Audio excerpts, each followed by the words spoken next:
होली का त्योहार आ रहा है और कुछ ही दिन शेष बचे हैं होली आने में। तो होली पे ये गुजिया नहीं बनेगा तो होली का त्योहार थोड़ा सा अधूरा लगेगा। तो आज हम मिलके बनाते हैं ये मावे की गुजिया, जो खाने में बहुत ही अच्छी लगती है। तो मैंने 200 ग्राम मावा ले लिया है और कढ़ाई में डाल के इसको सेक लेंगे। ये हल्का भुन जाने के बाद मैं इसमें ऐड करूँगी 1 कटोरी के करीबन ग्रेटेड नारियल। इसको भी हम मिक्स कर देंगे। दोनों को अच्छे से मिक्स करने के बाद इसमें मैं ऐड करूँगी कटे हुए ड्राई फ्रूट्स, जिसमें मैंने बादाम, काजू और चिरौंजी डाल दी है। ये ड्राई फ्रूट बहुत ही अच्छा क्रंच देंगे आपके गुजिये के अंदर। उसी के साथ मैं ऐड कर दूंगी पीसी हुई चीनी। हम ऊपर से चाशनी नहीं लगाएंगे, इसी में मिक्स कर देंगे चीनी को, तो ये प्रॉपर मीठा भी लगेगा और आपको चाशनी बनाने की ज़रूरत नहीं पड़ेगी। इसी के साथ मैं डाल दूंगी 8 से 10 पत्तियाँ केसर की और चौथाई चम्मच डाल दिया है इलायची पाउडर। अच्छे से मिक्स कर लेंगे मसाले को। ये हमारा जो मावा की स्टफिंग है वो बिल्कुल अच्छे से तैयार हो चुकी है, तो साइड में रख देंगे इसको। और एक बाउल दूसरा ले लेंगे जिसमें मैंने 2 कटोरी मैदा ले लिया है और मोइन के लिए डाल देंगे अपन घी। घी को अच्छे से मिक्स कर लेना है ताकि मोइन जो है पूरे मैदे में अच्छे से लग जाएगा।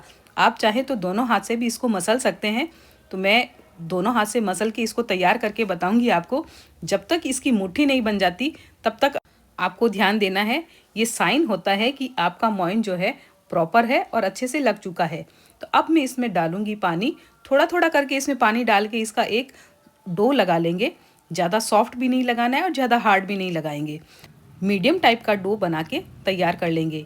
आटे को रख देंगे थोड़ी देर के लिए रेस्ट करने के लिए।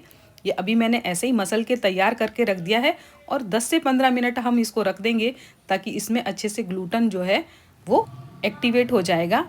तो साइड में रख दिया है मैंने इसको। 15 मिनट लगेंगे। 15 मिनट के बाद हम इसको चिकना करेंगे।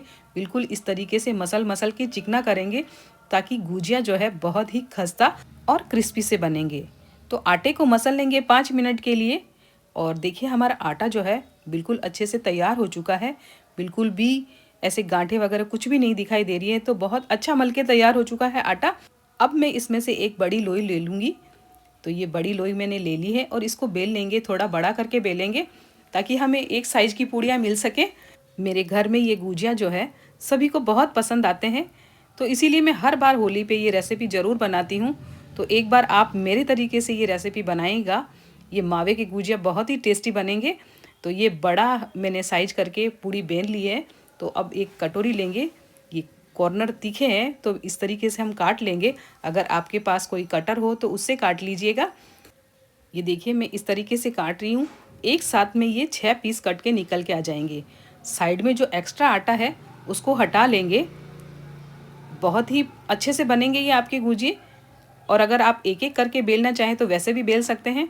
तो अब हम ले लेंगे ये पूरी और मावे की स्टफिंग डाल के इसको पैक कर लेंगे। पानी लगा के पैक करना है आपको ताकि जो स्टफिंग है हमारी बाहर नहीं निकलेगी और फैलेगी भी नहीं कढ़ाई के अंदर। तो इस तरीके से आपको पैक कर लेना है। इस तरीके संचे आते हैं गुजिया बनाने के, मार्केट में आसानी से अवेलेबल होते हैं ये। तो एक बार इस तरीके से आप बनाइएगा। ये देखिए हमारा गुजिया जो है बिल्कुल अच्छे से बनके तैयार हो चुका है। मावे की स्टफिंग जो है एक बार हाथ से हल्के से मसल लेंगे। अभी इसमें थोड़ा सा ये मिक्स होया हुआ नहीं लग रहा है, तो दोनों हाथ से इसको बुरबुरा बना लेना है। और सारे गुजिये जो है वो इसी तरीके से मैंने तैयार करके रख लिए हैं। साइड में हम घी को गर्म होने के लिए रख देंगे।